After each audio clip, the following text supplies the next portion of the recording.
Good evening, everyone. Okay.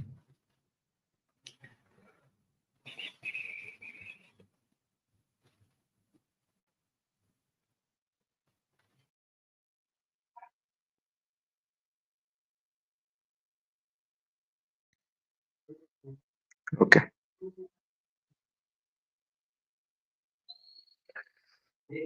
So today we are going to discuss about um, functions in Python. Okay. If you have any doubts regarding our earlier sessions, you can put them on the chat.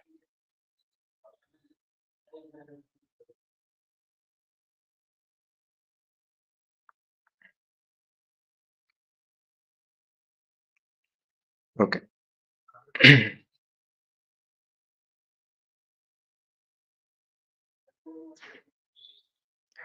So we are going to discuss about functions. There are a total of four different types of function. Okay.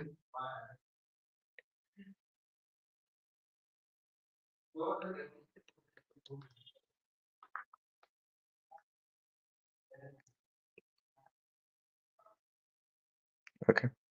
Now, how to write a function? The simple syntax to follow is a def keyword, define keyword. After that, you will give the function name. After that, you will provide a bracket. Inside that, you will provide parameters. We will talk about what parameters are. Okay. And after that, colon. Then with a tab, a indentation. Okay. Uh, by far till now, I think you have noticed that everything we will write inside a indentation comes under certain names. Okay. For example, while using loops. Okay. While using loop, whatever we will write after a tab that falls under the loop. Okay. Similarly, whatever you will write after giving a tab that comes under that function.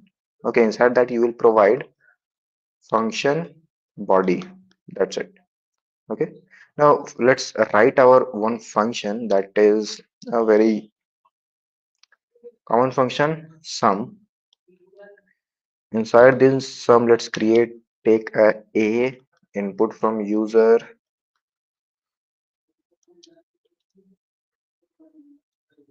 Okay. Let's take B.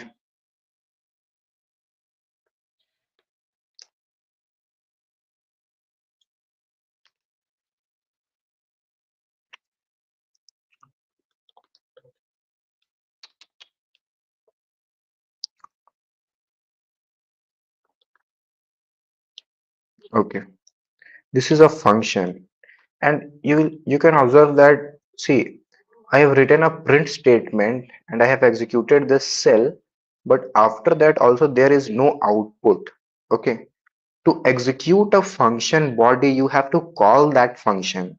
Okay. This is the syntax for creating a function, but you have to call that function to execute the function body. Okay. So to call a function, you just have to provide the function name and small brackets. That's it. It will call that function asking me for the value of a, value of b, and we are getting the output, right? Format this one.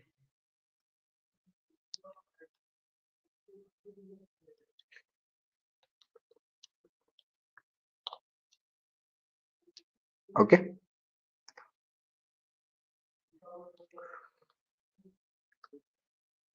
Right. Now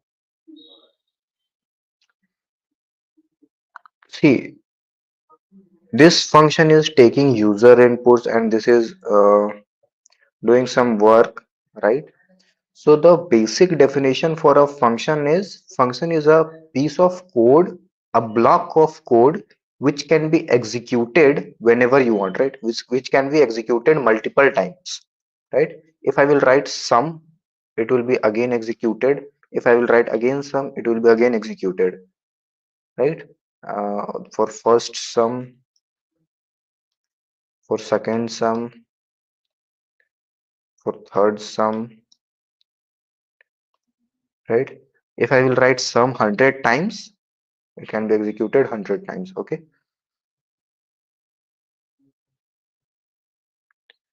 Okay. Now it's visible.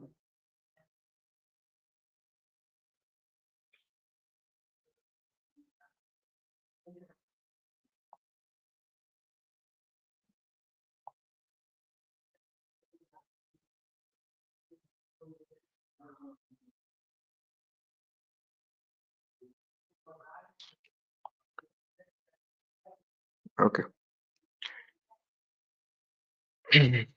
Suppose I have a very hectic work, right? Um, I have a list, okay, and I have a integer list, right? Okay, let's first of all let's create a question here. Question is,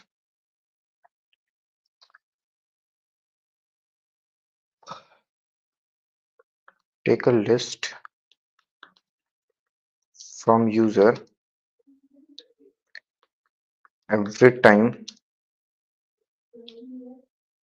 list from user, add 20 to all even numbers, even elements in the list, right? Okay, so we are in this question we are going to discuss about multiple different types of concepts, right? First of all, how to create a user list and all those things, how to utilize a function to perform this task. Okay, now see, uh, let's take a size of the array, the list you want. So size of list, right? After that, what we will do, we will run a for loop for I in range n. What we will do, let's create a x int input element,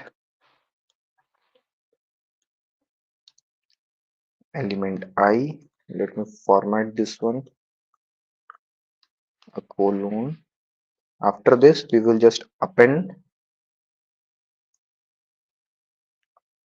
Now there are other ways to take input inside a list, but this one is a very common, or you can say easy to understand method to take input, right? Rather than using mapping. Okay.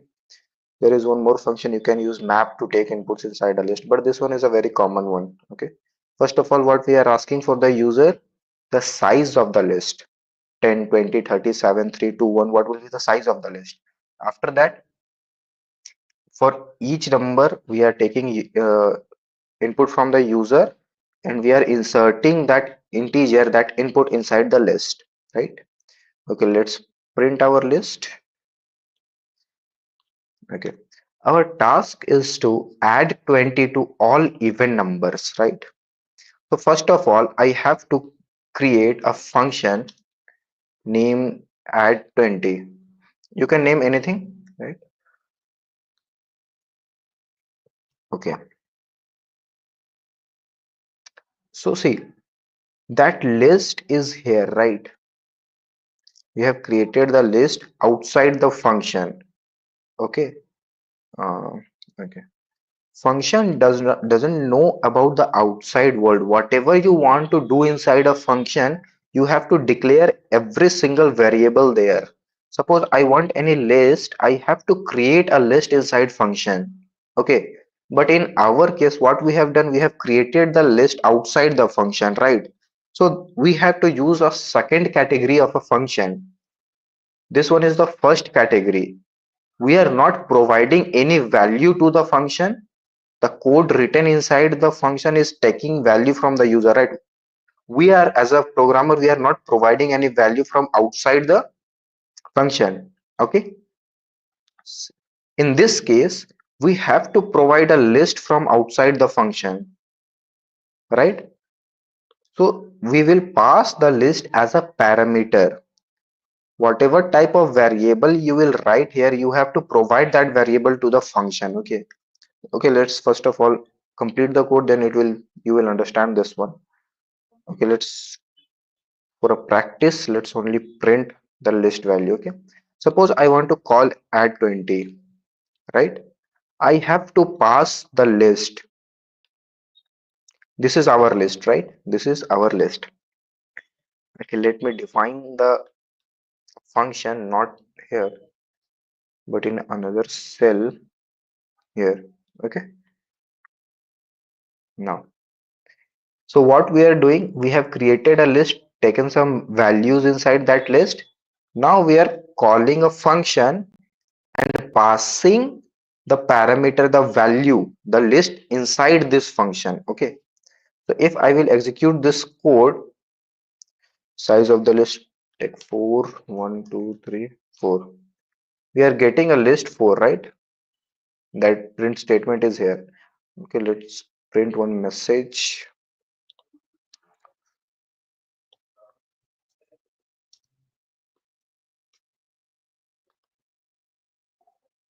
Okay,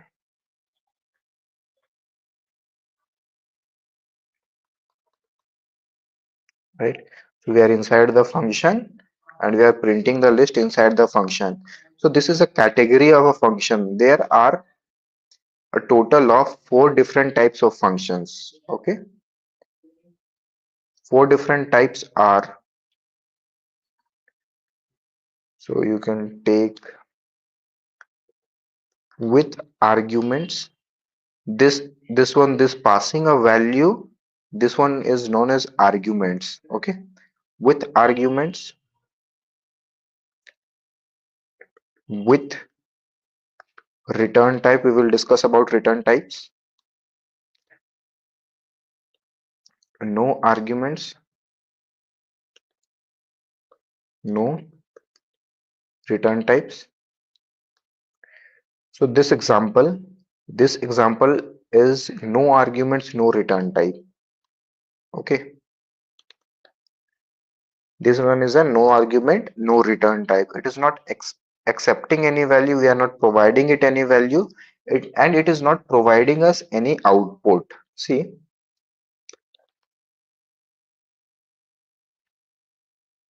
whenever creating a function, we define that what we will provide that function. Okay, and what that function will provide us, the resultant output. Okay, the data we will give the function and the output the function will provide us. Okay, function will perform some operation on that data, that's another thing, but this is the story, I mean the main motivation of creating a function. Okay, now in this case we are not providing anything to the function and function is not returning us anything, but in this case we are providing something to the function, that is a list. Okay, now,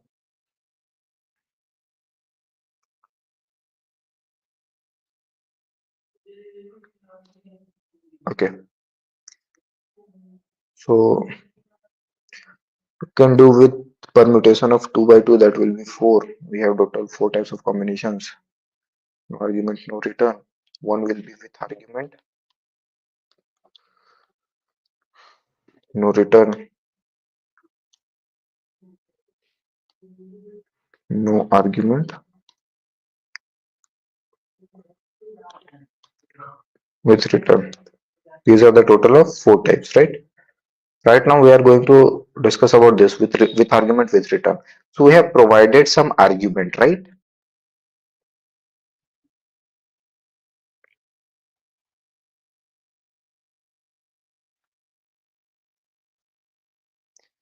We always use the parameters inside or outside. See, it depends on the use case of your function, how you are creating your function, right? In this case, if I don't want to pass anything inside this function, I can create a list inside that function and ask the user for the input. Okay. But for discussion, I have created a list outside the function and passing that list inside the function. So it always depends on the use case of your function, how you want your function to be created. Okay, now instead of just printing a list, our aim is to add 20 to each and every element of that list, right? So for I in range length of my list, what we will do, my list index I 20, sorry. Now I'm going to write a return statement, return, okay, my list. So what I have just created, I am giving a list to the function. That function will perform some addition operation on that list, okay, and then function will provide me a list, a output, okay, answer list or a result list, right? Now if function is providing me something, okay, function is, if function is providing me something, I have to catch that, right? I have to create a variable, I have to create a variable to store that data, okay. So what I will do, I will create a variable here to store that data, and I will print that variable to see the results, okay. Now before executing that file,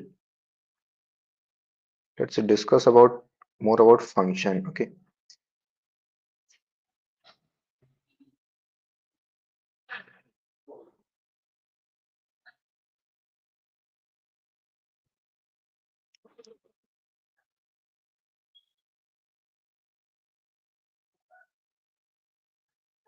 See, we are not we are not going to execute the function until unless a function call is encountered, okay. So in line number 8 a function call is encountered. Now we will go to that function.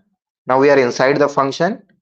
Function is asking for input, okay, so I will provide an input.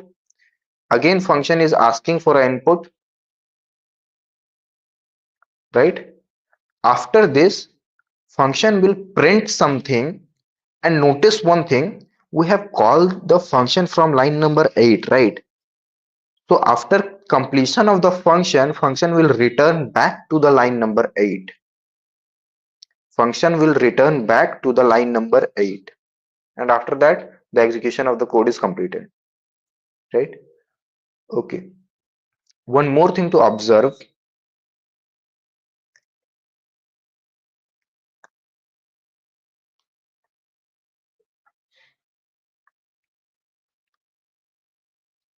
Observe here, there are two tabs. One is local, one is global.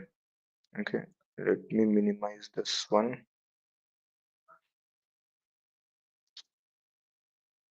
Okay. One is local, one is global. Okay, the variable a and b are created inside a function. Okay, variable a and b are only created inside a function. So both these variables a and b are considered as local variable for that function. This particular function is the owner of this variable, these two variables. This function doesn't know about these two variables. Sorry, anything outside this function doesn't know about these two variables. If I will try to just print a here, I will get an error. Okay, let me show you in this code. Minimize this one. Right, in this case, if I will try to print a here, see, running the function 10 20, see, inside some function 30 is printed, but for this print a we are getting an error. A is not defined. So anything, any variable you will create inside a function, that variable will be local to that function. Function will be the owner of those variables, okay. Those variables are only present inside the function, right? Okay, that's it.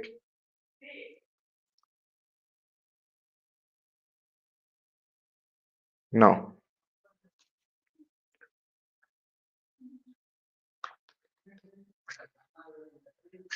In our case, we have not created any local variables here, right? This my list will be a global variable.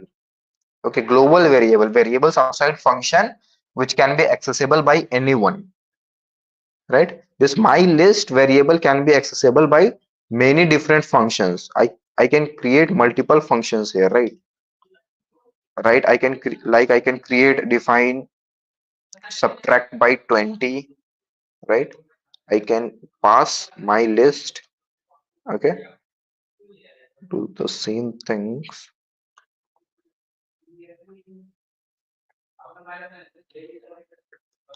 Sub minus, okay, right? So this my list will be available to all different functions, right? Now let's execute this function once. Provide the size 4, take values as 10, 20, 10, 20, 30, 40, right? See, 10, 20, 30, 40, these are taken in a global scope, a global variable. We have passed this list to the add function. Okay, add function performs some uh, data analysis or perform some operations on that. Okay, and it has returned us a result which we have catch or captured inside our result variable. Now we are printing the result variable, right? Now it can be easily understandable. If, okay,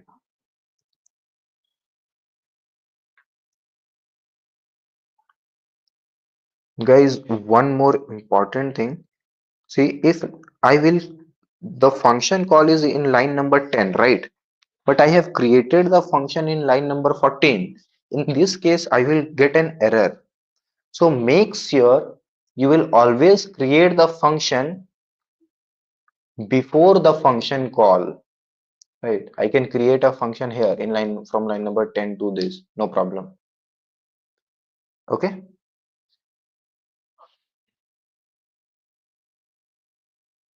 My list for loop, no need for that. Print statement, return statement, result, print statement. Okay.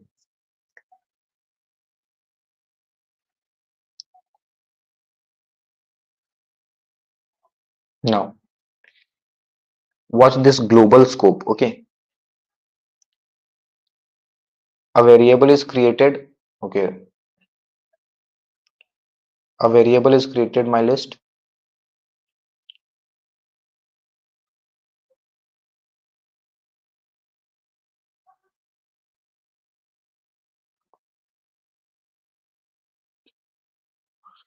Give me a minute.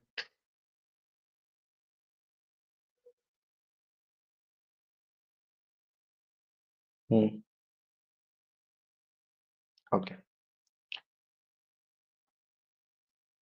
Size of list. Let me give 10, not 10, 5. Okay. See, n global variable, my list global variable. Right now, just ignore this locals. My list global variable n local variable, providing some values like 1. Okay, I move to the next step. Next element 1, enter. Then element 2, 3, 4, 5. See, the value of x is 1. Now we are appending that x inside my list. My list will grow to 1. Okay, 1 is inserted inside the list, right? Okay, again I have provided 2, x become 2, 2 will be added to the list. Similarly, all these values were added inside the list, right? What does this? Okay,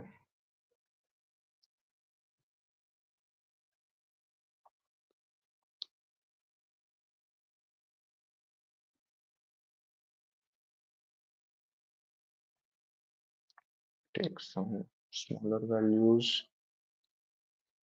and this for this one 1,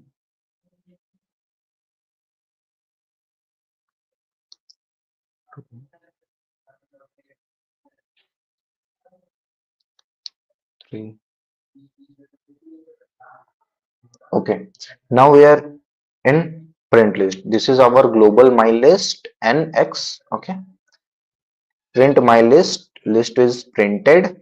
Now function, we will not going to execute line number 12, 13, 14, right?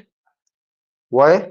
Because we are the function call is not encountered up till now, right? Okay, now from this line what we are trying to do, we are going to pass this list to this function at 20.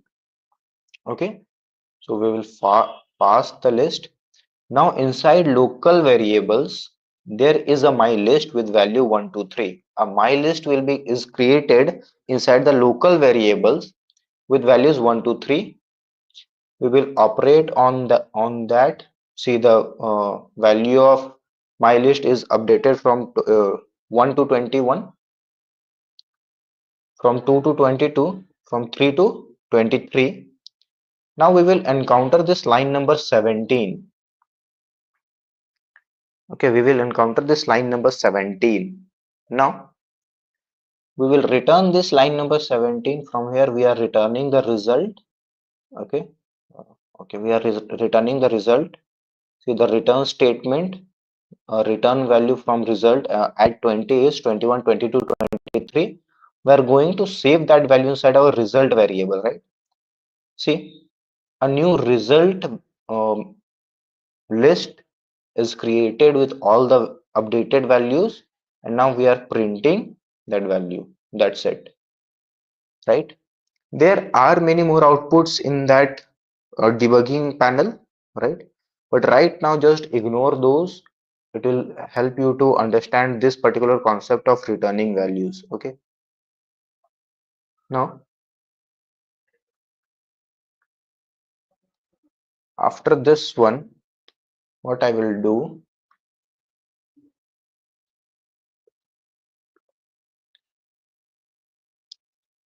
I will call subtract and I will print the result. Execute this one, execute this one.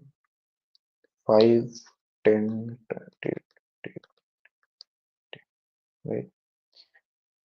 So after addition of 20 to each element, after subtraction 20 to each element, these are the values, right? Okay. Okay, you can observe one thing. This is a list, right? This is the list that is given by the user. Okay. We have added 20 to each element, then the list become 30, 40, 50 and whatever that is. But if you will subtract 20 from each element, you will get minus 10, 0, 10, 20 and 30, some values like that, right? But we are not getting those values. Why? Now, if you will try to print my list, you can observe that after calling this add function, okay,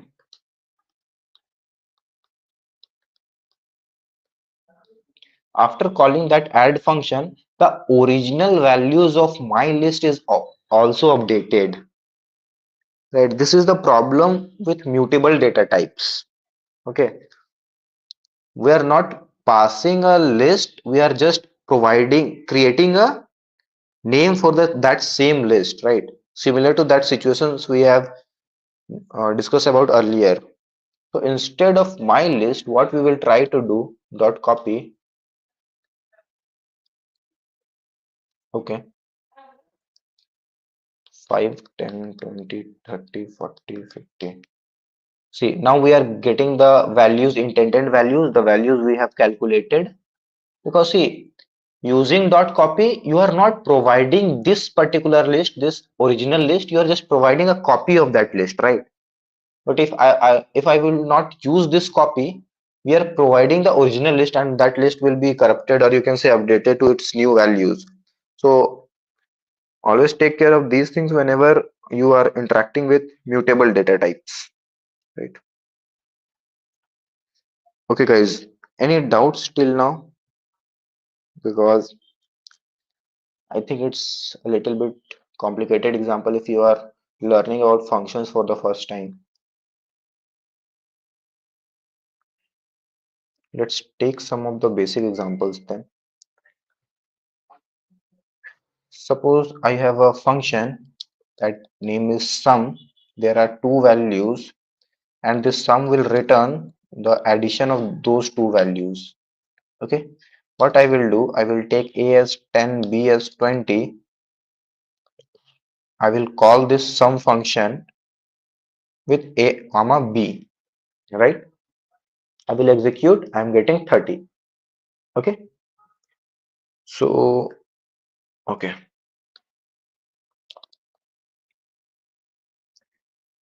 Okay, so I'm not getting any values. Why? Because this function is returning some value. I have to capture that. I have to store that inside some variable, right? And I have to print that variable to get the values. Okay.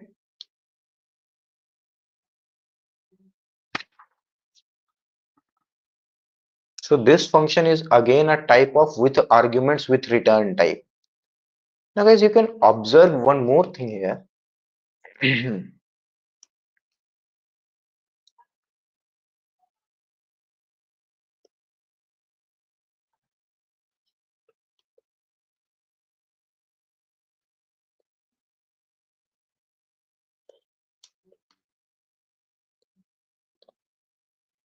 /n. This is a special character known as escape sequence.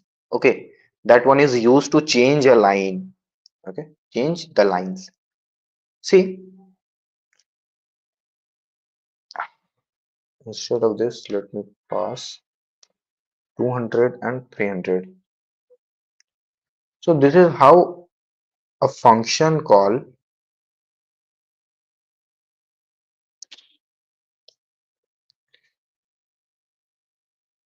this is a how a function call works. This 200 will go to this A, okay, from left to right direction. This 300 will go to this B. Suppose if you have a C here and a D, if you will pass some values, and let me print them. C,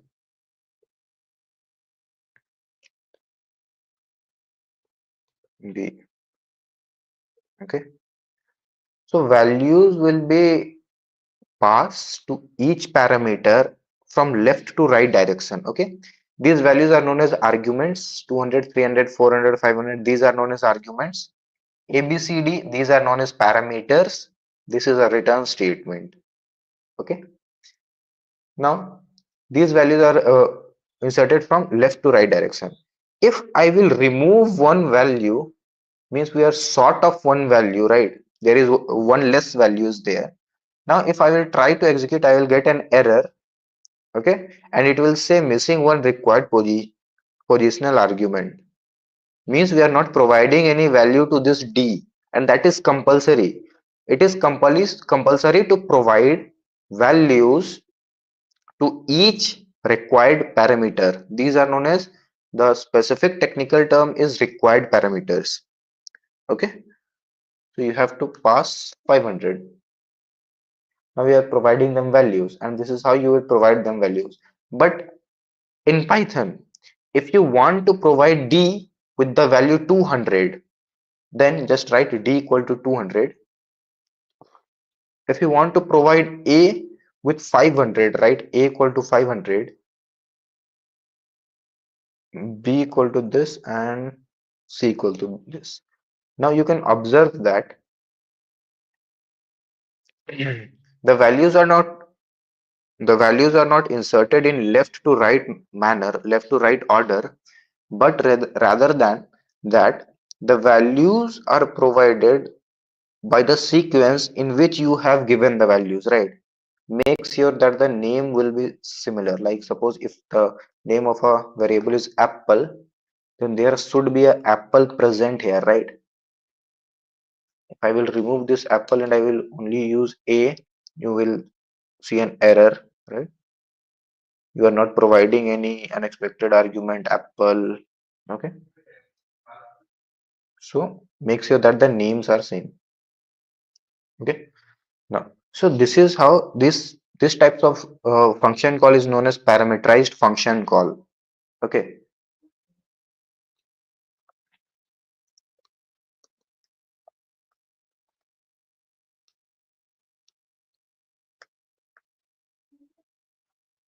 this is just a similar function call, simple function call. This one is known as parameterized function call.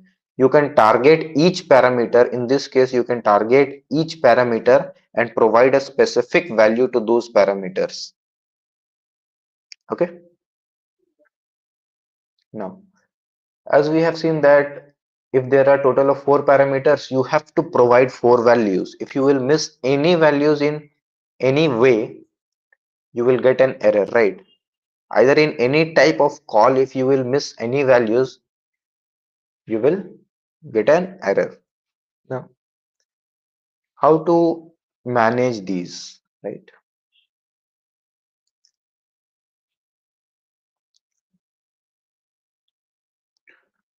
Suppose as a user, I only have two numbers and I only want to add these two numbers, right? I cannot call this function, okay?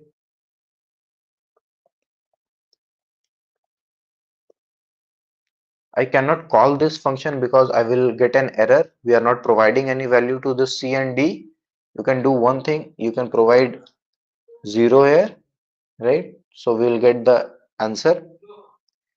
But another thing what you can do, this particular one is known as default parameters.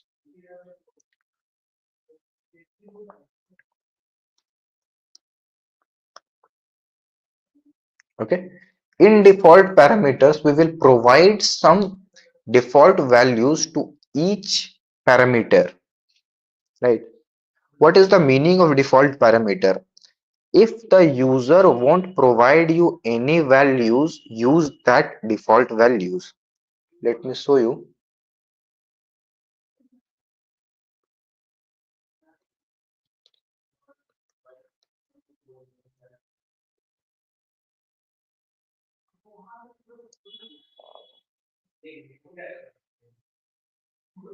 Okay. First of all, in this first call, we are only providing value to A and B. You can observe that we are not getting any error. And the value of C and D is 0. By default, it's 0. Okay. That is the role of default parameters. These parameters will get their values from the user. If user won't provide any values, they will use this default values. 0, -1, none. You can provide anything here. Okay. Now, in this particular function call, what we are doing, 10 is given to A, 20 to B, 30 to C. So we are not providing any value to D. That's why we are getting 0 with the D. Now, this one is a new function call for you guys. This 10 will move to A, 20 to B, but this 30 is a parameterized call. So this 30 will go to this D. Wait, this 30 will go to this D, right? So that's why these are the outputs. We are not providing any value to C. That's why the value of C will be the default value, that is 0. Okay. And of course, you can provide four values.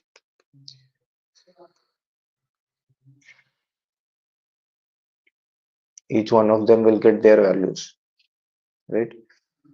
Now, there are some pitfalls. For example, if I will do this, A equal to 10, C equal to 20. In this case, I am going to get an error for this particular line. Why? Because we are not providing any value to B. And B is not a default parameter. It is a required parameter, right? We are not providing any value to D. So we will get an error. We will get an error. Okay.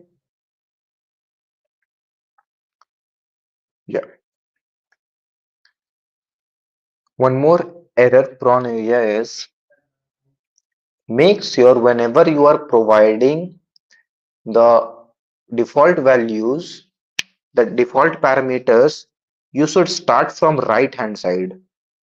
Okay, because it is a rule that all the default parameters should be on the right hand side of all the required parameters. The error is non-default argument follows by default argument. So all these non-default arguments, non-default parameters should be in the beginning, and all those default parameters should be in the end, right? Okay. If a function is required for, you have to provide four parameters, right? But in this case, this function will work with two, three, or four arguments. No problem with that. This one is using default parameters. Okay, there are some return statement, all those things. Now, there are two broader categories of function, right? One is predefined, another one is user defined. Up till now, whatever type of function we have discussed, all these are user defined, right? The user have defined these functions, we are defining this function. But from day one, we are using one function, that is this print statement. This print statement is a function in itself.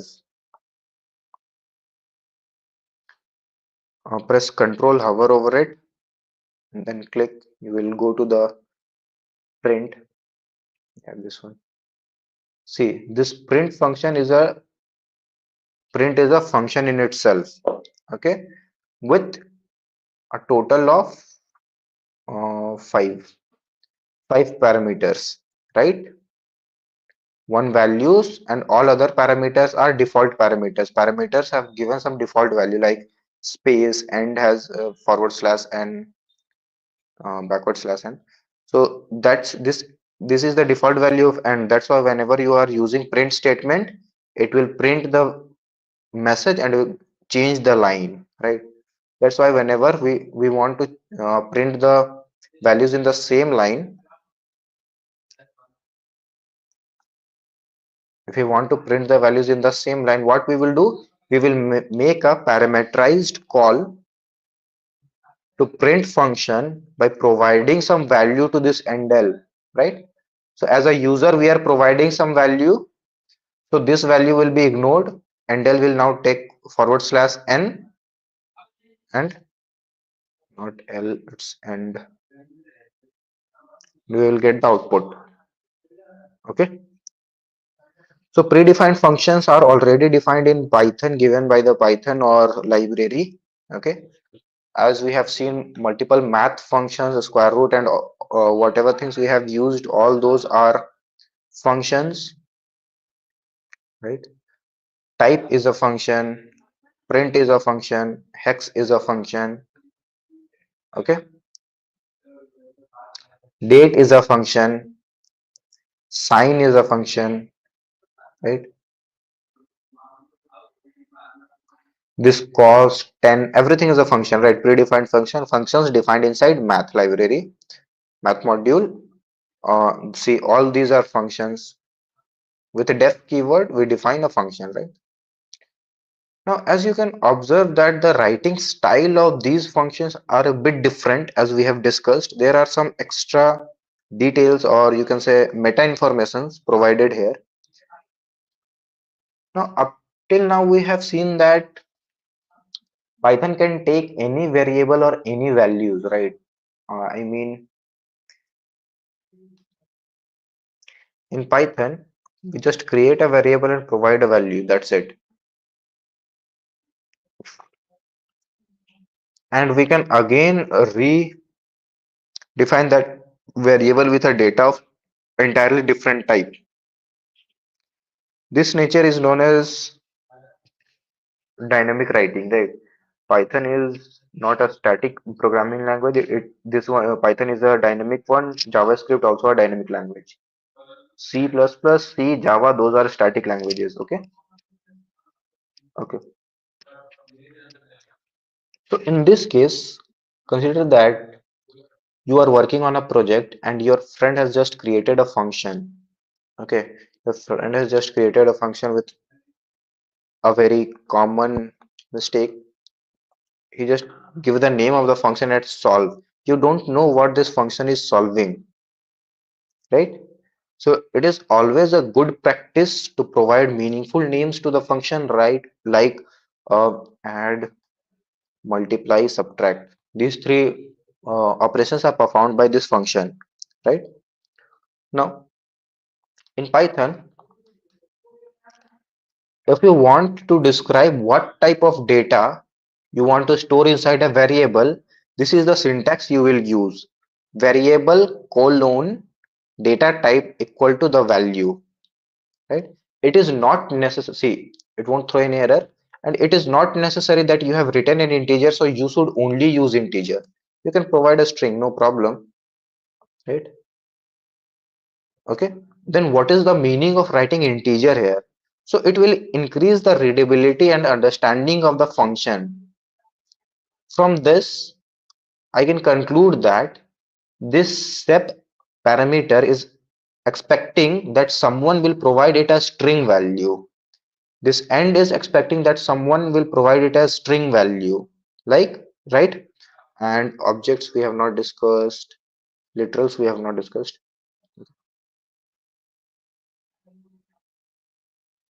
So whenever you are just taking a, no, in this case, if writing a function call and I will provide a string, you cannot add a string with an integer, right? So we will get an error in this case. Okay. So what you will do for the better documentation, you will just give a colon, write the data type. You are expecting the user to provide. User is not bounded to provide only integer. User can provide any data type, but you are just providing the information that I am wanting this data type, right? Int or float, whatever you can write. C integer, D integer. And if you want to define what type of data this function is returning, what you will use, arrow operator. It is returning an integer data type. Okay.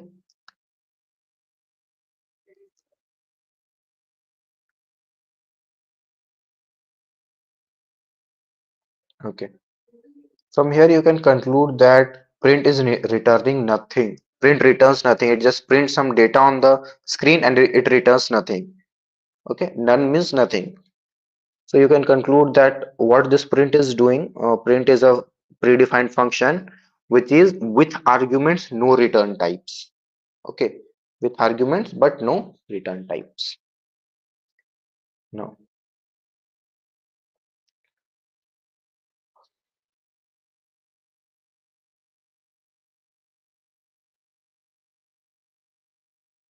Now let's work with some code which you are going to face in your projects or somewhere else. Suppose I have a function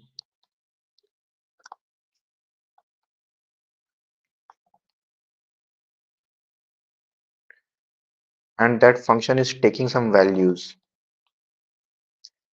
and it is returning, just consider that it returns a asterisk b. Yeah, let me print some statements here. Print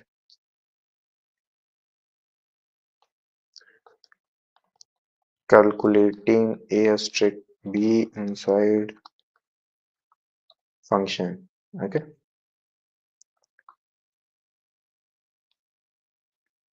this is a very small function. It will take less than 1/4 of a second to execute. If I will just do my function 1020, this function is returning something, but I have not created any result variable. That's okay. It won't throw you any error. But if you want to display or work with the result, you have to create a result variable,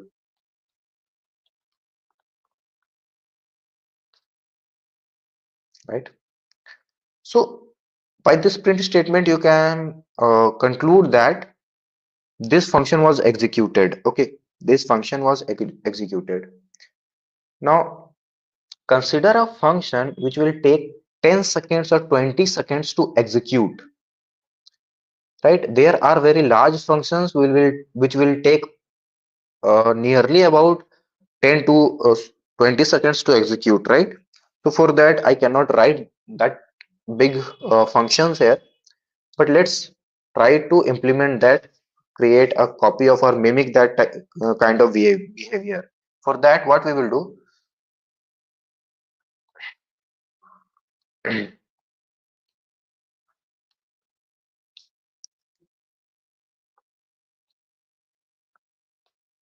okay, this sleep is a function inside time module. Okay, if I will do like sleep 100, it will sleep for 100 milliseconds. Oh, sorry, it will sleep for 100 seconds. Let me give 3.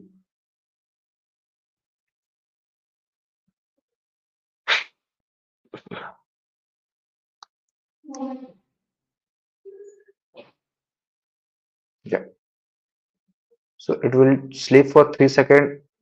Uh, Observe this particular timer. After 3 seconds, we are getting the values. Right? After 3 seconds, we are getting the values. Okay. Now, there are different types of behavior of a function.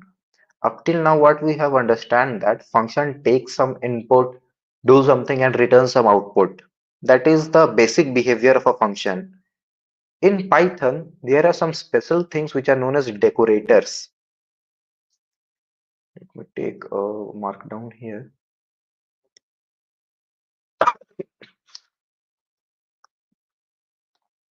Decorators, right?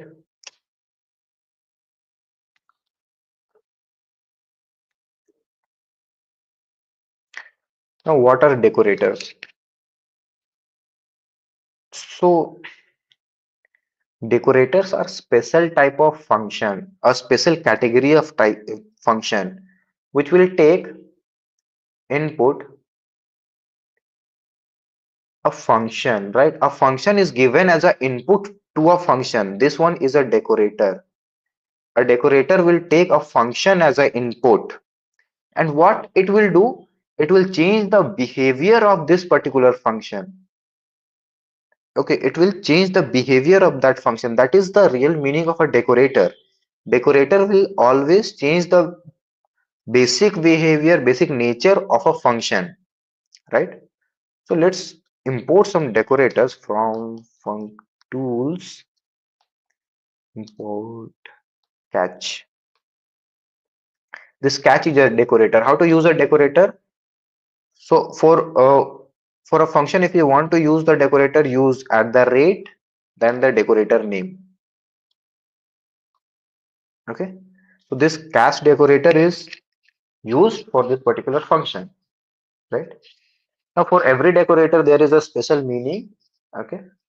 You can observe that the clock is running after 3 seconds. I am getting the value, right? Now, what I will do, I will again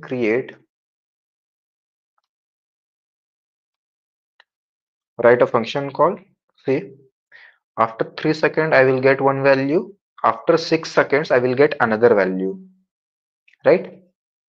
I will do this again, but this time, what we are expecting that in 3 seconds, we will get this input. After 6 seconds, we will get this input, but after 9 seconds, we will get this input, right? But see the use of cache here. 3 second first input, output, 6 second first output, but this output is given on an instant, right? In 6 seconds, our code ends, and this particular uh, value, particular line is executed. The value of 10 multiplied by 20 is 200, and 200 is printed there, right? One more thing, you can see that in both these cases, there is a string calculating a and b inside function means that this function body was executed to calculate the values. But in this case, the function body is not executed. We are just getting the answer. We are only getting this answer without executing the function body. Now let's understand the behavior of catch. What catch will do, it will create a table. Okay. Now you have a function. You have given a value a, and then that function is given you a result r1, right? What this catch will do, it will record that for value a result r1 is given. You will give a value b, that function will return you r2. What this catch will do, it will record that b r2. But again, if you will provide a as the input, it is not going to execute the function. This catch will look into the table. It will see that there is a as the input. So what this catch will do, it will directly return this r1 as the result. It is not going to execute the function. You can observe that we have already called that function with the same set of values 10 and 20. We are again trying to call that function with the same set of values 10 and 20, right? That's why this particular value is returned from the catch table, not from the function. This will help you to execute or get some returns, some result very quickly, right? Without wasting much time, right? As if we are not using catch, it will take total of 9 seconds to execute. You can observe that for 3 second one output. After each 3 second, we will get one output, right? So for very big or you can say expensive task, expensive type of functions, catch is used to save some time, right? Um,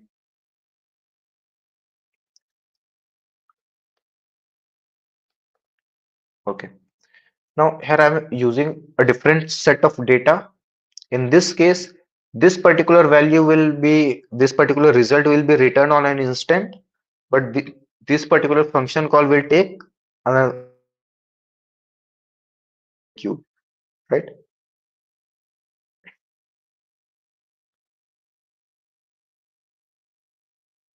See, an instant result, but another one is taking 3 seconds, right? Because it's a new set of values. Now there are many other different types of decorators, annotations and wrapper.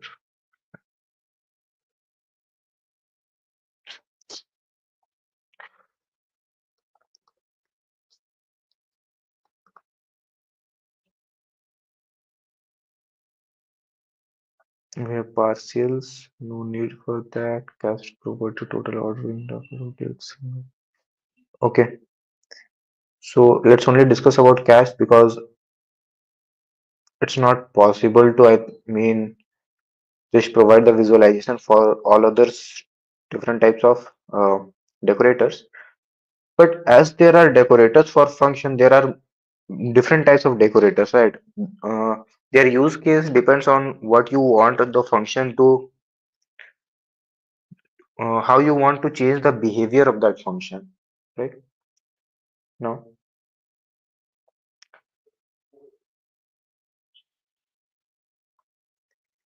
guys, if you have any questions, then let me know. Let's take a break of 5 minutes. After that, we will start OOPS concepts, class and objects. Okay. If you have any doubts, then put that on the chat. Let's take a break of 5 minutes.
Hello, hello.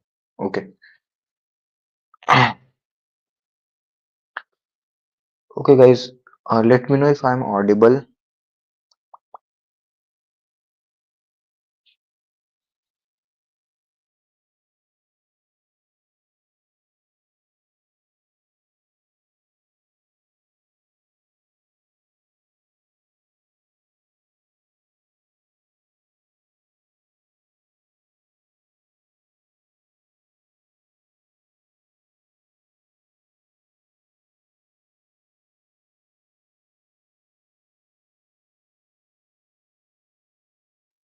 Yeah. Okay, guys. Let me know if I'm audible.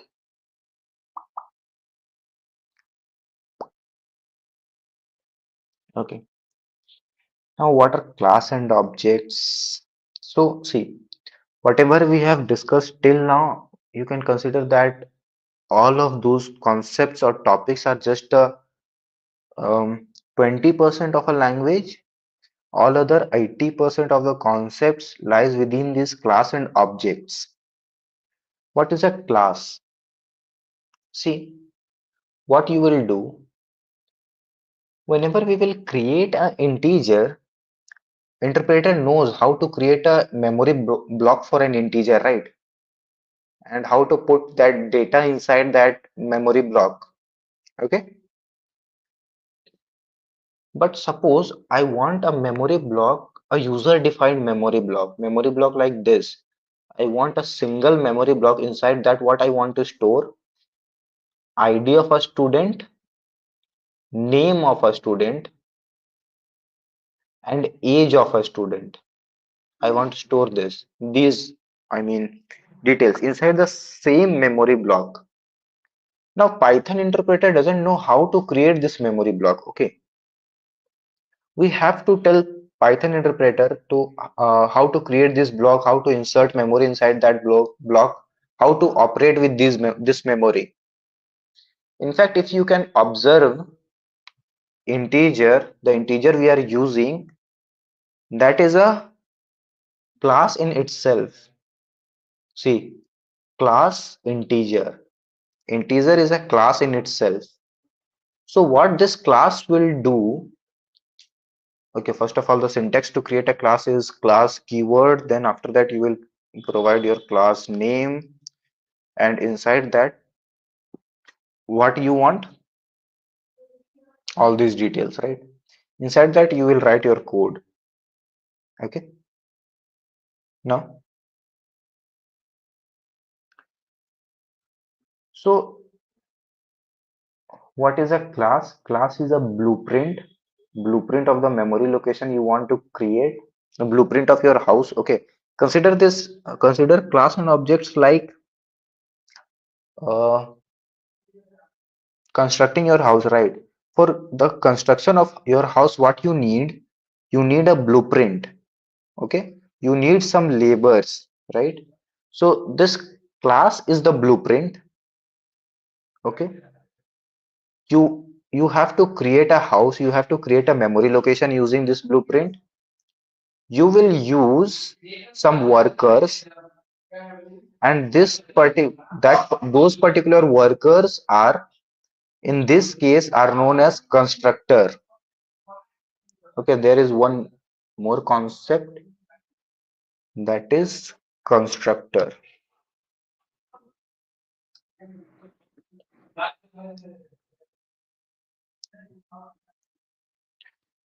Give me a minute.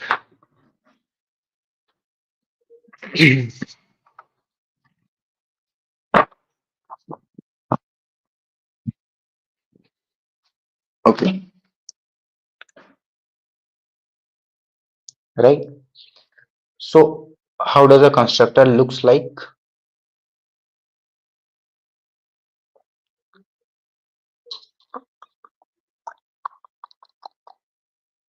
Yeah, no, constructor.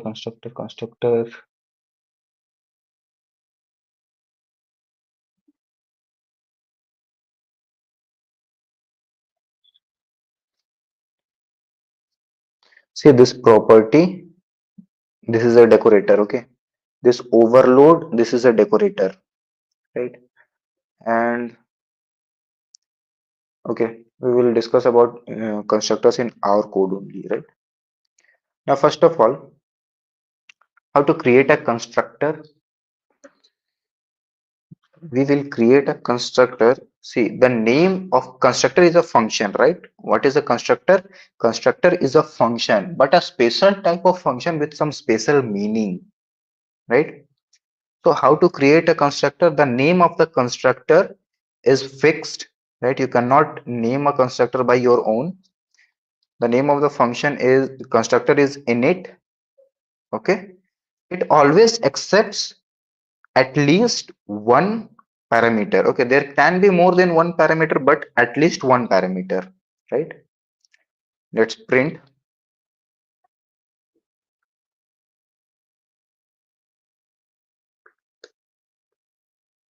constructor. Now, how to create an empty list? If you want to create an empty list, you will use list and this, right? This is one of the way. How to create an empty integer? You can do this like this. This will create an empty integer. List is a class. Integer is a class, right? If we will follow this hierarchy, if you want to create student 1, how you will create student 1? Student, right, brackets, this will create student 1. Okay, right? Now see, when I will execute this code, I will get a string, this constructor string.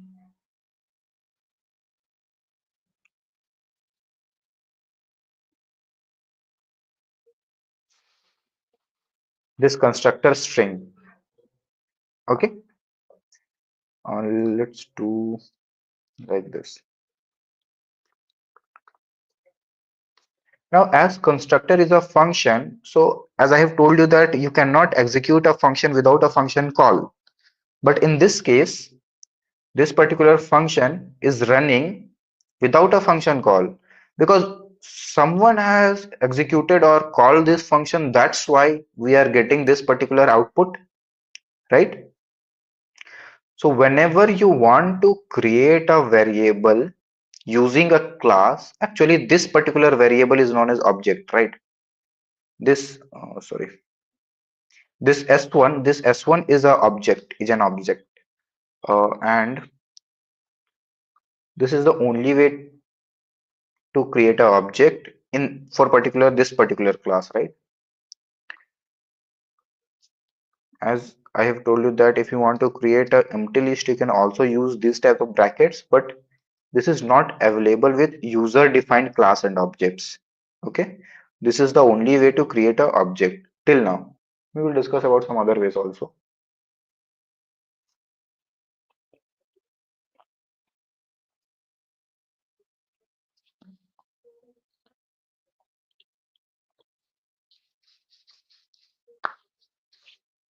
Okay, now so whenever you are creating a object, then this particular constructor is called by its own. There is no need to explicitly providing a constructor call. Whenever you are trying to create an object, that particular constructor will be called on its own, right? Now, suppose I want to create a memory to store student details, right? For storing student details, what we need?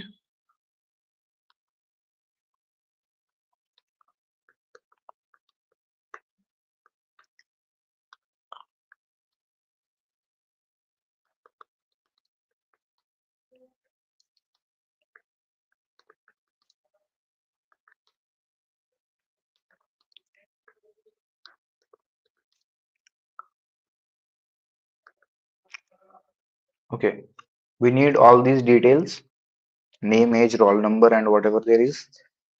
Okay, now s1 dot name. This is a way to create name for the student, or you can say variable. Okay, in, in case of class and objects, there are some technical words you can use, like variables are replaced with attributes, and functions are replaced with methods. Function and methods are entirely exactly same thing.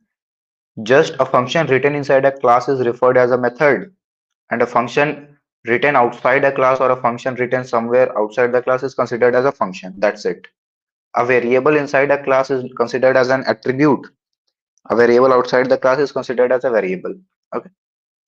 Now, this s1 dot name, it will create a variable name for you, right? So you will provide the student name s1 dot age. You will provide 18.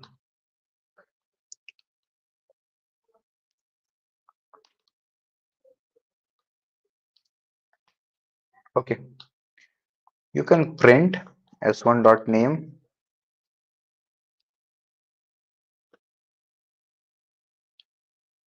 age role, right? So right now, what just happened? Name, age, and roll number is created for this particular object. Let me provide you a visualization.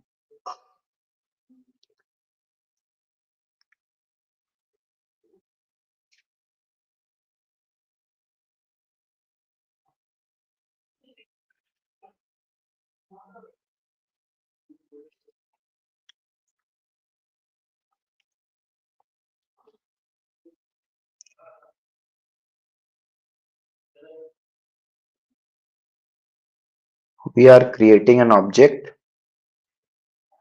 While creating an object C, the constructor is called on its own. We are not calling the constructor, but whenever you are trying to create an object, constructor will be called on its own, right? Print whatever there is, return value none. Yeah, make one thing clear, a constructor never returns anything, right? A constructor is a function which cannot return anything or should not return anything. Okay, we'll come back to S1. A new object S1 is created. See, until unless now, no new object was created, right? We just have a student class. But after executing the constructor, a new object was created. So your workers have created a house for you, right? Now, what you have created, we have a student instance means a S1 object S1. Inside S1, you have created a variable name and the value for that name is hers. Okay. You have created age and the value for that age is 18, variable roll number and value is 32. How it's storing all these data? So what it is doing, it has created a table. One part of the table is containing the variable name. One part of the table is containing the variable name, right? And another one is holding the answer, or you can say the values, right? So this is a table. There are three rows. One is for age. Let me remove these.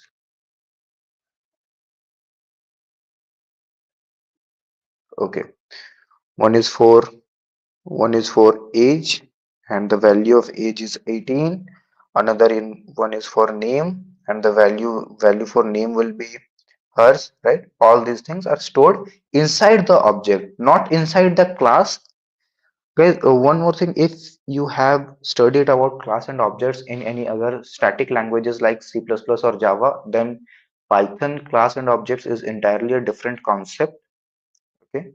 And one more suggestion from my side, don't try to learn about class and objects from Python.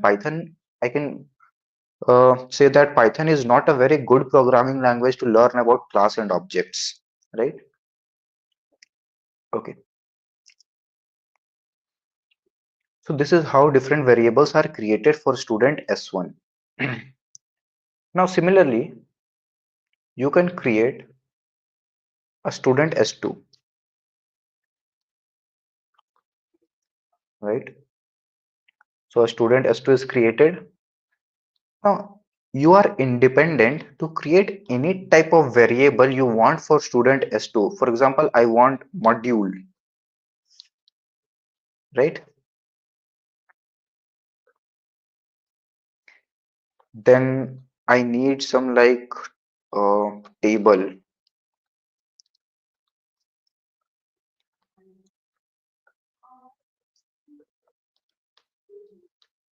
present. Okay.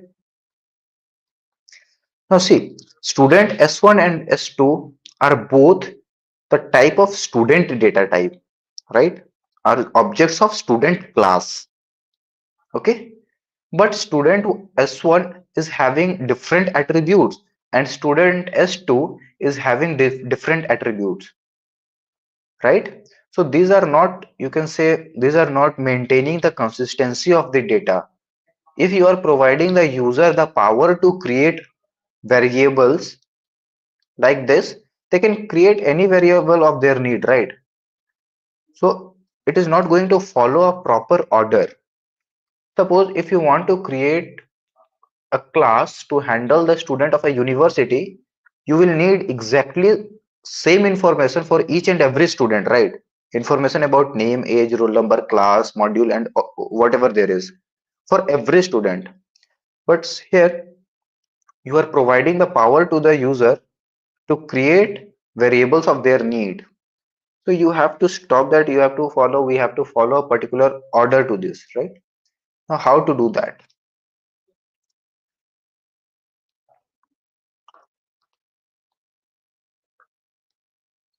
You can name it anything. Self is not necessary. You can name it anything, A, B, C, D, X, Y, Z, whatever you want.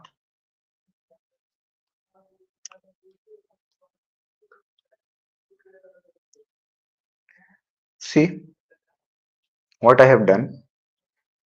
Observe the output of ID of self and ID of S1.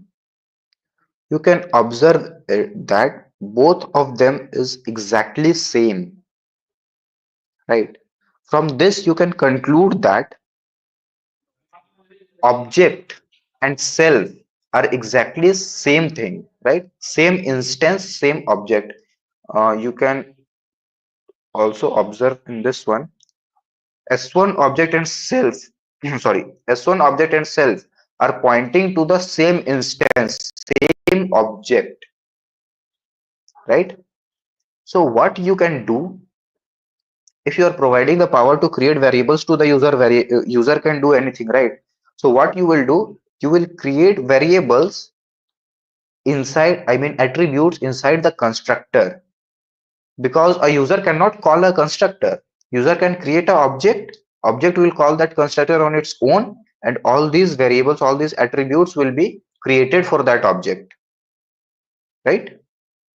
Okay, so suppose I need self name. Let's not provided any name. Self dot each, let's provide it right now 0. Self dot role, provide the -1. Self dot module, I'm testing, right? Now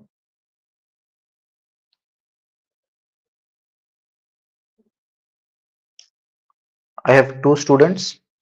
Okay, what I can do now?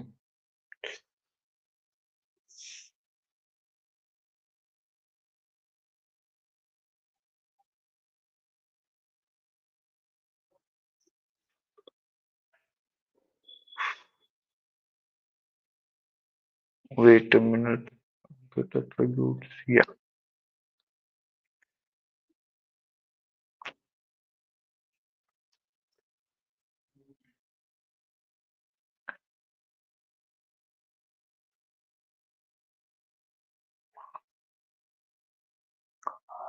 What this one is expecting.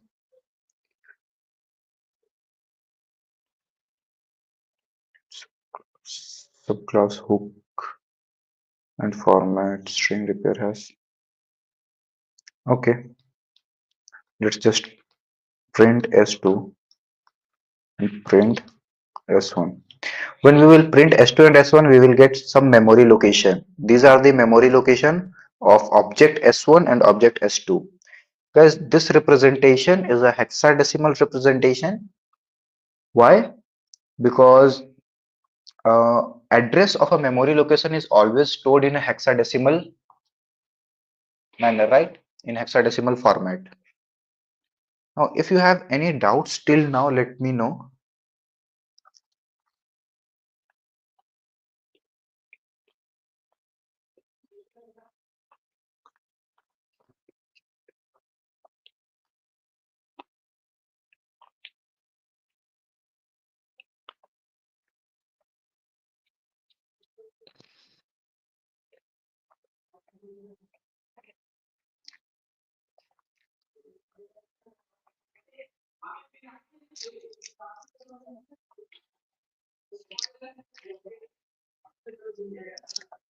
Okay, then let's move forward.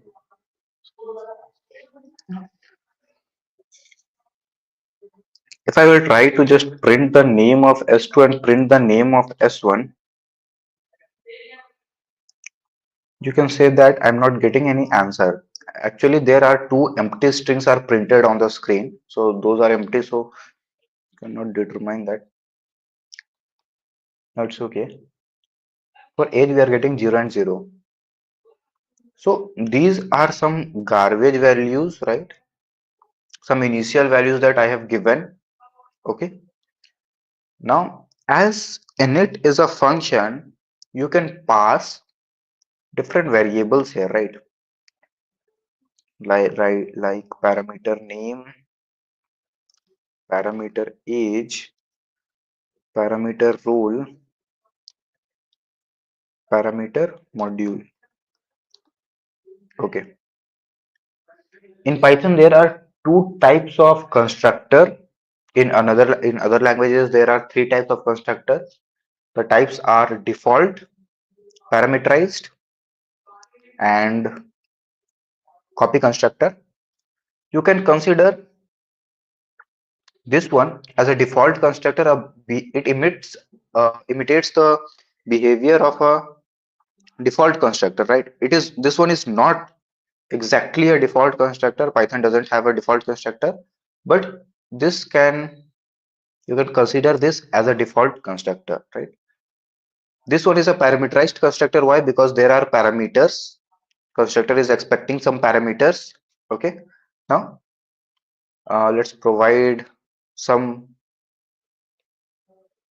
values -1 and 0. So I'm providing these as a default parameters, right? If user is not providing any value, you can take these values. Name,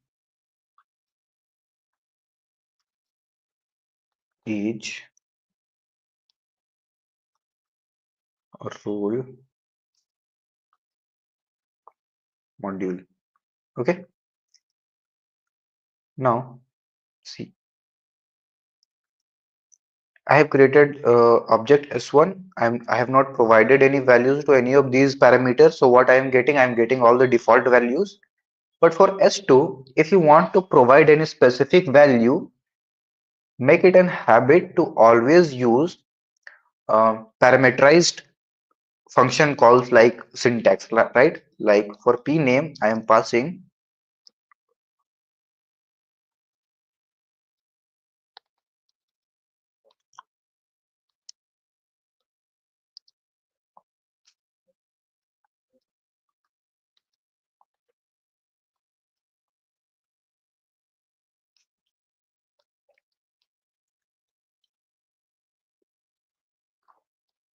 Okay, you can see that for s2 dot age, I am getting some value 19, which I have provided to the constructor. So whatever value you want to provide to the constructor, always write that value inside this student name, your class name. Okay. So I want this value So I have created a constructor with some values s2, s1, right? S1, I have not provided any values to the S1, so S1 is using all these values, okay? All these default values and printing the details, right? Let me remove S1, copy S1 from here. Yeah,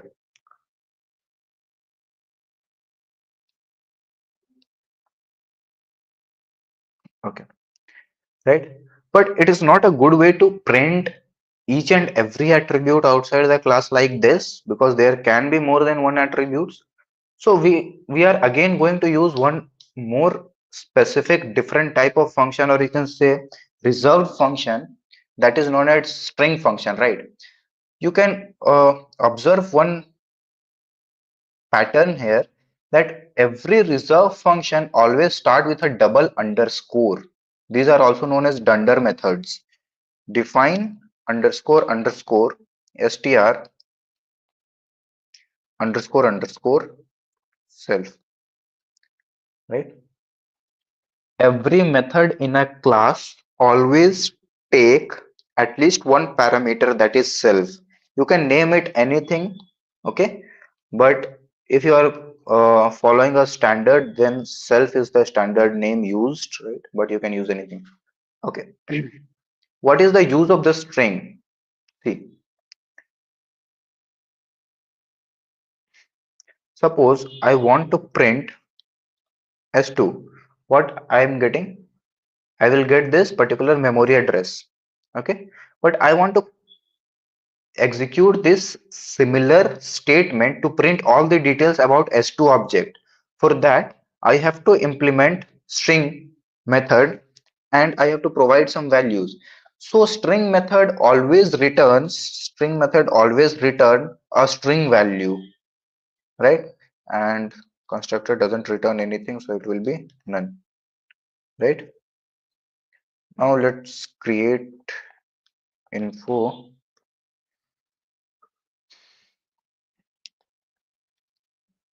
student name. So you want to access the name of the student, right? The name of the student is associated with the object.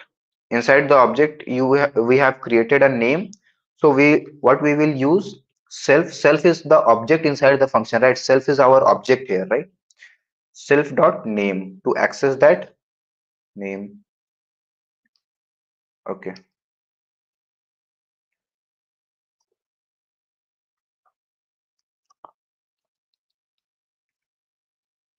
Forward slash n.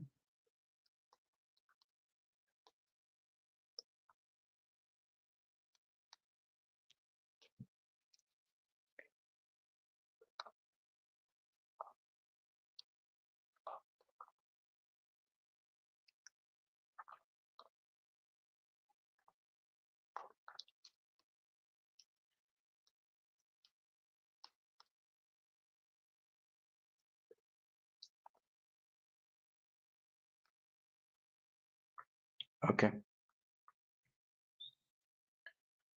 See, wait. Uh, str return. Okay, sorry. We have to return this info.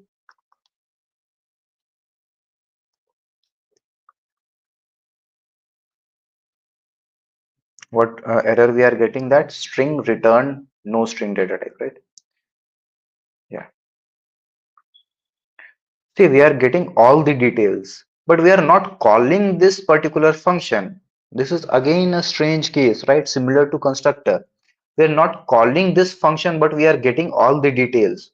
So this print statement by default always call this string method of a class to print the details about that object, right? If you have implemented the string method, that's well and good. It will print the details, the string you are returning from string method. But if you have not created that, it will print a object. I mean the address of that object, right?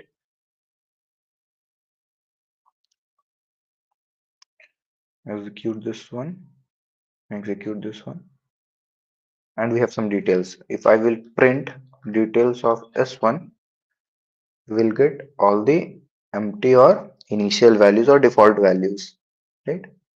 Now let's create a method, user defined method inside a class. Suppose I want to add,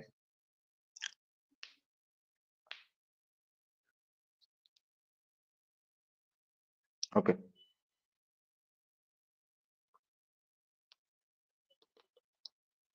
change module method. Again, it is a method, so we have to take a self. I want to take new module from user, new module, right? What I want to do, I want to change the module of the current object with the new module, right? What type of, what category of function this is? So it is with parameters without return type, right? Now, how to call a particular function? The syntax is pretty similar. Whenever you are trying to access a an attribute, you are using the dot operator. Similarly, to access a function or to call a function with any object, we will use dot operator. Then we will use change module, write the new module name that will be considered as, let's take a math. Okay, remove this one, copy.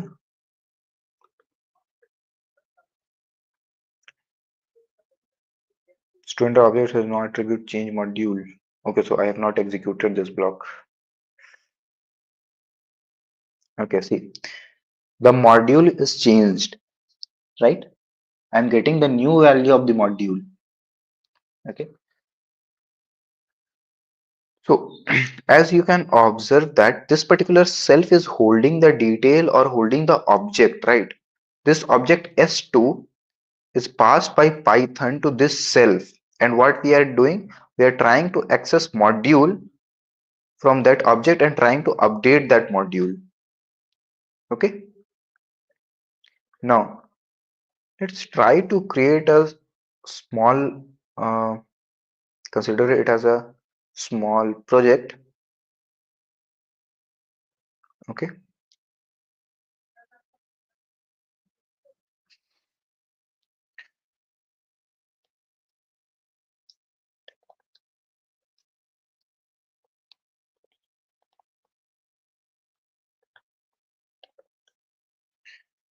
what we are going to do in this project, um, we will take some details from user and store those details inside a file, Excel file or a Word file like that.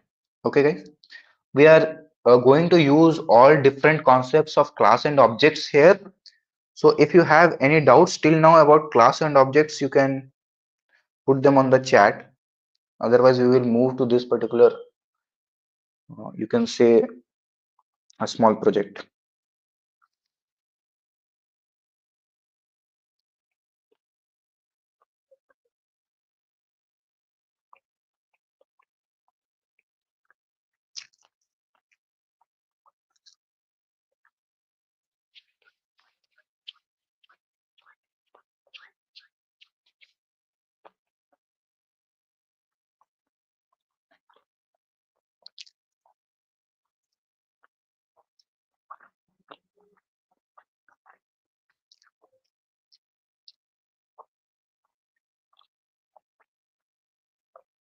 Okay, then. First of all, let's create a class student.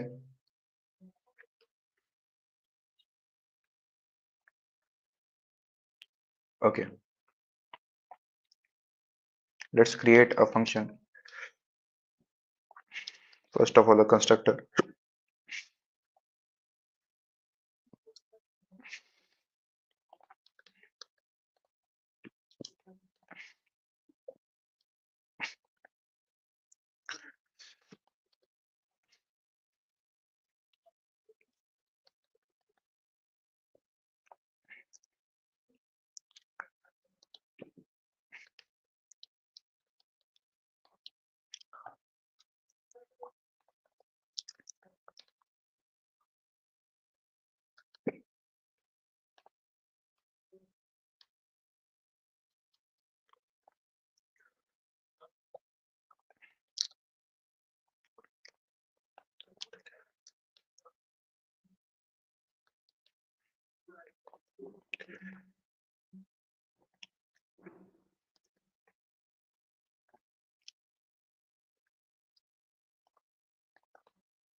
Okay. So what we need a p name, we need a age, role,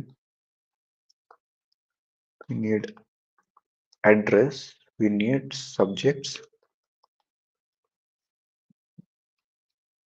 subject, marks. Okay. Name should be of data type string, age should be of integer, roll number should also be of integer data type, address string, and I want subject marks to be a data type of dictionary. Okay. And as it is a constructor, so it returns nothing. This is our constructor, it's ready. Okay. Now let's provide some default values. Like if the user doesn't provide any name, take empty string, right? And for age, take 0. For roll number, take 0. Address, take a empty string. For dictionary, let's take an empty dictionary. That's it. Okay. This is our constructor.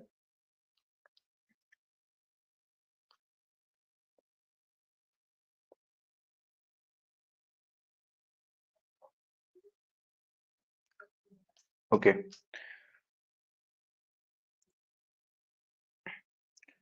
Now let's create student one, student, right? And provide some inputs. So let's provide name.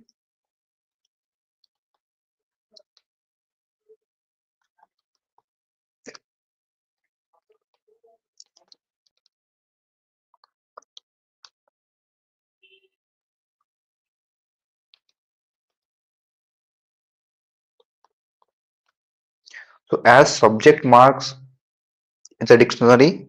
So we have to provide values like math.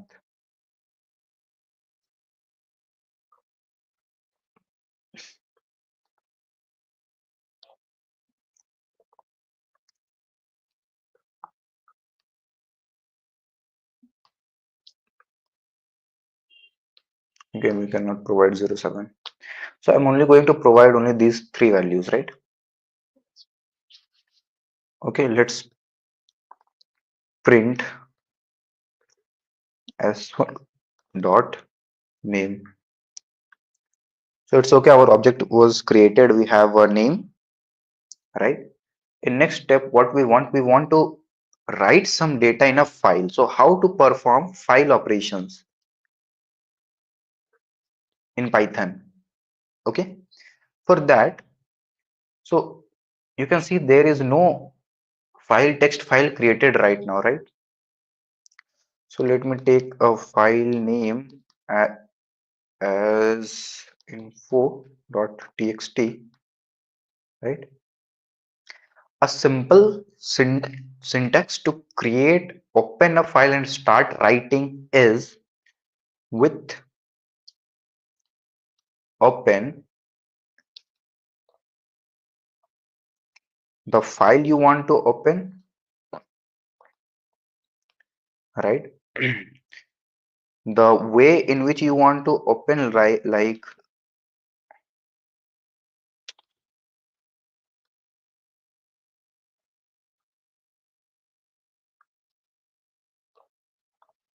the mode. So there are multiple modes to open a file, right? You want to open a file only to read some data. You want to open a file to append some data. Now, what is the meaning of append and updating, right? Suppose So what I am doing right now, this one is entering the data, right? Suppose I have this file. Okay, I have this file. What I want to do is I want to add some new data from the next line. This particular operation is known as append, adding some data to the file. If you want to erase all the data and start writing, this is known as write. And if you only want to access whatever there is, that is known as read. So what I'm trying to do, I want to only read some data from the file. So first of all, let's create a file, info.txt. Okay, just write here file data. That's it.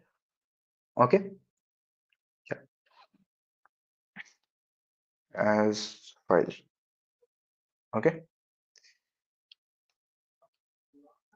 now if you will try to just sorry print the file, let's see what we are getting. We are getting an error. You cannot see what we have just created right now. Let me say such file info.txt. I've just created info.txt, right? Or te, I have created text.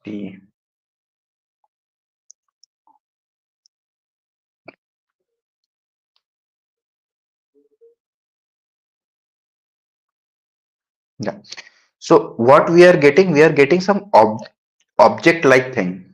Okay, not the exact output we want this particular output, but what we are getting an object like thing. Sorry, name of the file, mode of opening, r means read. We have another things like w, w means write. We have a means append, right? So whatever you want to do, you can consider that this info.txt file is now loaded inside this file object, right? This one is not exactly loaded, but you can consider that this file object, this file variable is containing a cursor here, a blinker here, right? You can write anything inside that file using this file variable. Okay, so this is a way to create a file. Now there are some crucial steps whenever you create a file or work with a file. Okay, first of all, the first step will be open file in proper mode, perform operations,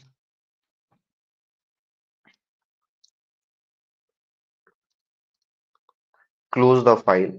You are responsible for closing this file too. You have to save that file and close that file, right? Common one is you can do file door dot close. This one will close that file. Okay, but there is one catch here. As we are using this with block. So whenever you are using with block, you don't have to worry about close. Okay, so there are different methods to create open a file. Some method, one method is like this: open. This will open a file for you. You are not using with here, so you are responsible to close that file. You have to close that file, right? But if you are working uh, with clause with block, so with will handle the opening and closing of the file for you, right? So we are using indentation here, right? A tab, this indentation here. So this particular file is opened only inside this with block. Outside this with block, outside this with block. Also, this one is not closed right now. Wait, we have to.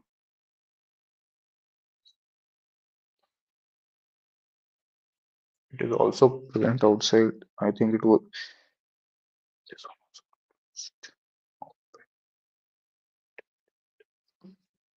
Give me a minute. In this case, this file is opened in a global scope. Okay.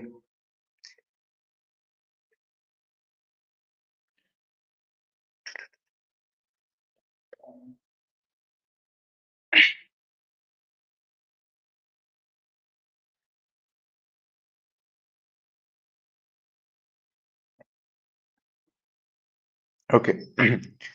File name. We are opening the file. Okay, so it's creating a global object. After that, a print statement, and print statement will follow this global object. Sorry, to print that file.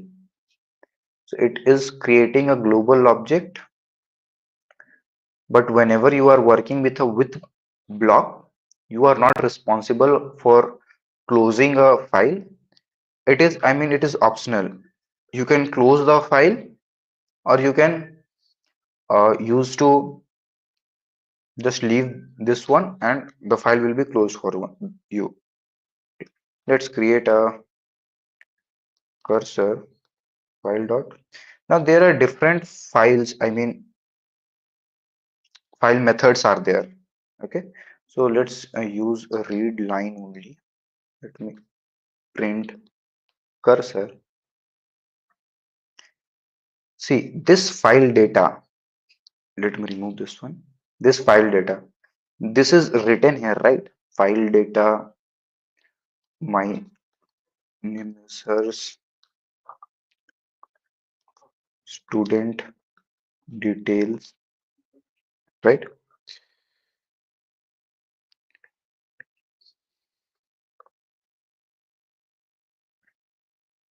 Right. So by using dot read lines, you will get all the data. Okay. And by using only read line,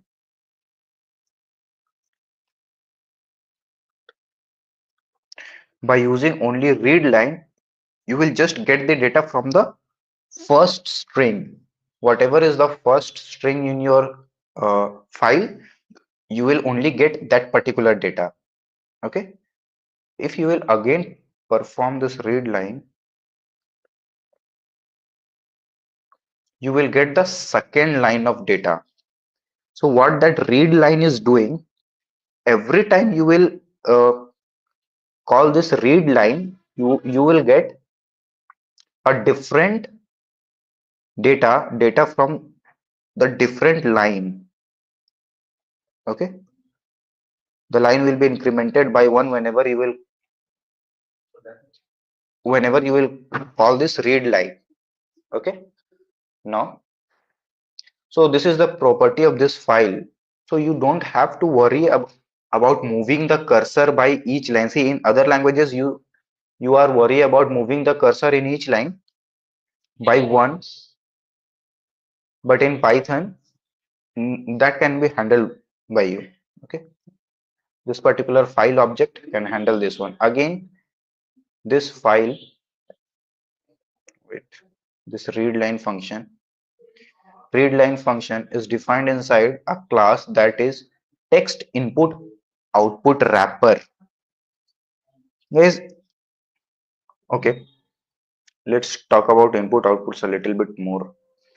See, your Python code, till now your Python code is providing the output to the monitor screen and taking input from the keyboard, right?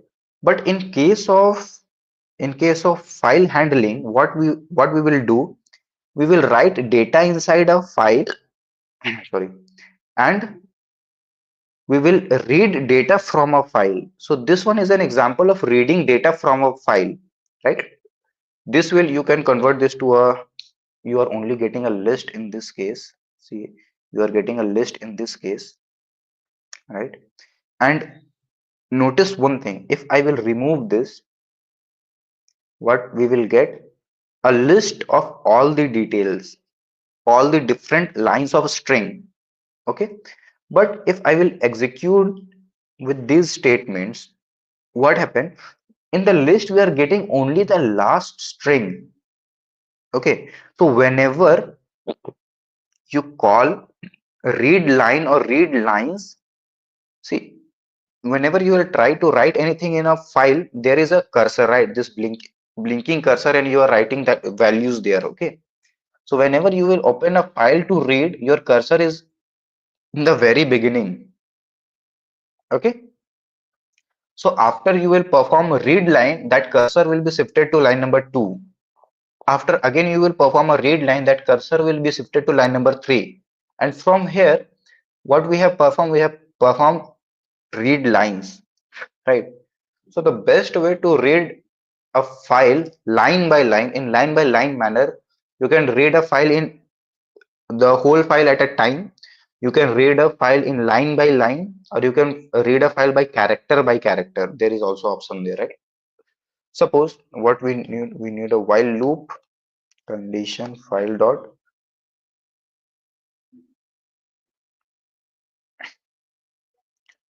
where is file end.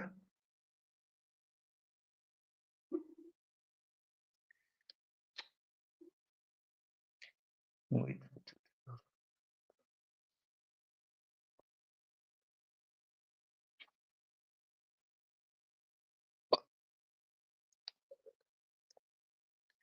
let's create a data here.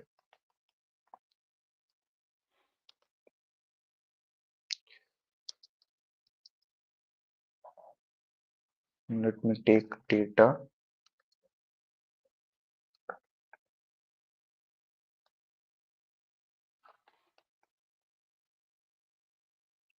and print data.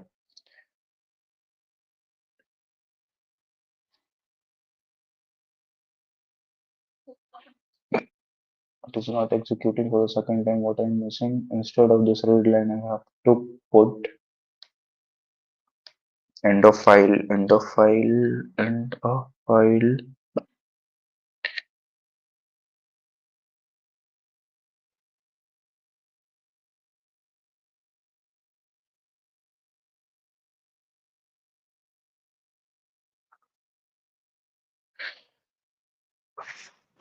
Okay, I'm using this file operations after a very long time, right? Okay, I can get back to you guys with different file operations in our next session, right? Up till that, I'll suggest that you should revise all the concepts of class and objects, because in our next class we are going to complete this student.ipynb file. Means we are going to read some data and going to save those data inside this a particular file. After that we will follow, or you can say work with a little bit more with some file operations, right? That is going to be our last class tomorrow. Okay, so let's create a path here.